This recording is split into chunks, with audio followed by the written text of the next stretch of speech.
Now, when you dropped the album, there were both some negative and positive comments that came about. But for me, I want to touch on the negative comments. Why did you feel the urge to respond to the negative comments? Why not just let your music speak for itself? Yeah. Well, we live in a country where narratives can easily be created by just anybody. Yeah, anybody can just post something about you today and talk about maybe like your relationship, or they can allege that you've done something that you haven't done. And they say silence is golden, but in certain situations, if you do not respond or defend yourself or even just give your standpoint, you might end up finding yourself in a situation where there are a lot of gullible people out there who can easily believe anything. And so once they believe, to them it sticks and they begin to believe that, oh, that's how it is. I know artists who ended up being hated for no reason.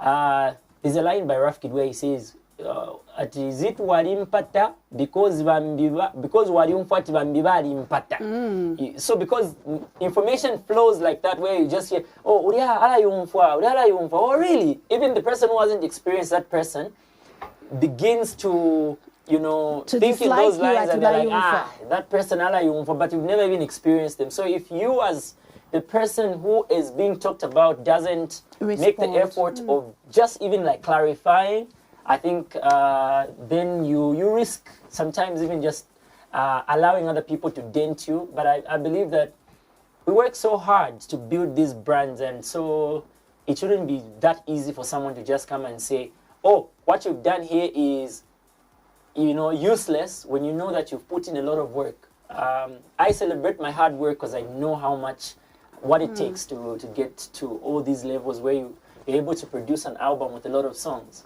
Yeah. I celebrate my work because I know how much I put. Yes. Come on, guys, come on. Nuggets. He's dropping some fire here. But also, I've seen since the release of your album, Sunda Station, you have released 2 videos in a week. Yeah. By the way, you released Sunda Station first, the song that we started off by playing.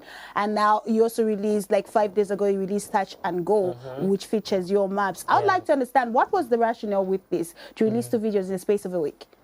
Because they are related. When you listen to the message on Sunda Station, it's pretty much similar to what I'm talking about on Touch and Go. Literally that, because when you pass through a Sunda Station, you're just touching there and then leaving and going elsewhere. And Touch and Go for Sunda Station as well. Yeah, equally it talks about the same thing. Yeah, Sunda Station talks about the same thing, where it's just like temporal and then they go somewhere else. So because they are sort of like married, they're intertwined, it's important that I release them at the same time so that people can actually get the correlation between the 2 songs. And because the message is big and important, I wanted to reach as many people as possible. And so far, so good. And thanks to the support of the many Zambians and Africans out there who are streaming the music and watching the videos, especially Touch and Go, it's gaining a lot of traction. It's gaining a lot of traction. I've seen. That's why I'm just like, oh, okay. So now, does this mean we're getting more videos from the album, or for now you just give us this 2 and go sit and say after 7 years I'll come back? Not again, not again. No, this time around it's consistency, because you know, lessons have also been drawn from just this experience, even just some of like the backlash and some of the negativity that I received in terms of like feedback. It has also helped me to understand that it's important to be consistent, because when you're not, sometimes you can even upset your own fans. Like, we've been waiting, and I'm one of the fans that get offended. You see? Me, I went I'm like, you know what? This person should keep their music. They Hey, should listen to it alone. I know it's bad manners, but I Exactly. So it will be about consistency now. So more videos are loading. We're actually already shooting. Okay. Yeah. So we're working so hard.